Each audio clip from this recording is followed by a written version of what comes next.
Okay, resetters. So we have overcome all technical difficulties today, and I have with me an amazing guest and an amazing topic that I cannot wait to talk about, which is prevention and treatment of breast cancer. And I have brought on Ingrid Edstrom, who specializes in this. In fact, she's written a book. It's called Protect Your Breasts.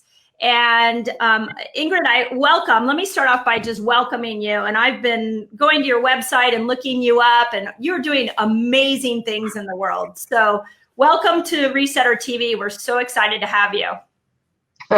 Well, thank you, Dr. Mindy. I'm just delighted to be here because prevention is the cure, and that's where I really love to go. And I know that your followers and the people that, enjoy being with you and learning from you, that is their mission. So I'm glad I can be here today. Yeah, that's awesome. And I'll tell you, I was just at a seminar a few weeks ago, and the topic was keto fasting and cancer.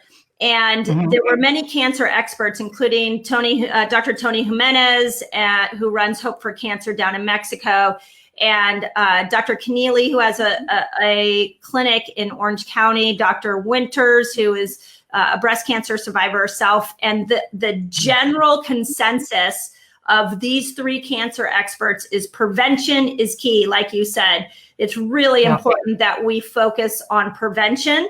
And yet I also know you're going to offer us some really interesting insights on what we can do with those people who have had a diagnosis, some really cool strategies. So why don't we start off, give us a little background for my listeners, give a little background on who you are and what your clinic is about.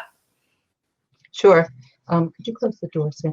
Okay, so let's see. I'm a family nurse practitioner. I have an extra master's in health education, and I've actually been in practice for 40 years now. So I'm beginning to feel like, one of the old ones here. Yeah. But I've been using or working in holistic medicine now for probably 25 years.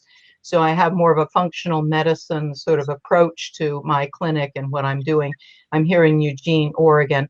So at the moment, I have a clinic called Infrared Breast Health, and then the other business is Protect Your Breasts, or the Proactive Breast Wellness Program, which is more about education so I can get out to more people. I also have a small nonprofit now, the Breast Wellness Education Fund, so that I can try to help women, particularly with cryoablation, which is the new area of freezing and curing breast cancer in an office visit with an office ultrasound and Novocaine, which I hope to speak to you and your members a little bit later.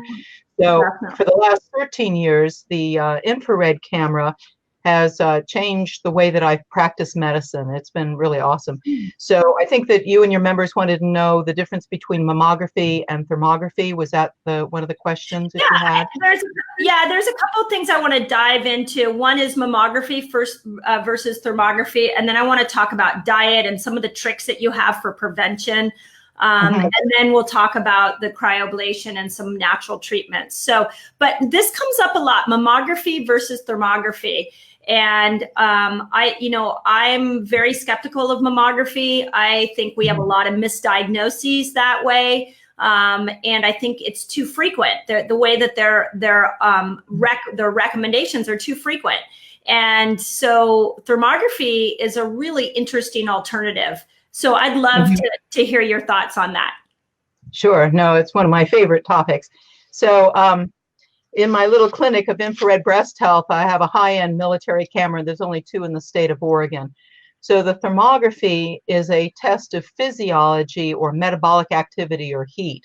So the high-end military cameras, and it's important to make sure that you have one that's a high-end one, because some of the other cameras are sort of an older technology and aren't nearly as accurate. So I could speak to that, or there's information on my infraredbreasthealth.com website about cameras and finding one near you. But and I can actually now sell high-end military cameras. So if somebody has a community that wants one of these things, I can help them with that. But the thermography essentially is looking at metabolic activity instead of structural entities. So with mammograms, for example, they're looking at mostly microcalcifications in like a little cluster. But if you have dense fibrocystic breasts, you sort of look like a snowstorm, and it's impossible to actually see the little cluster because you have dense breasts. And then now they have to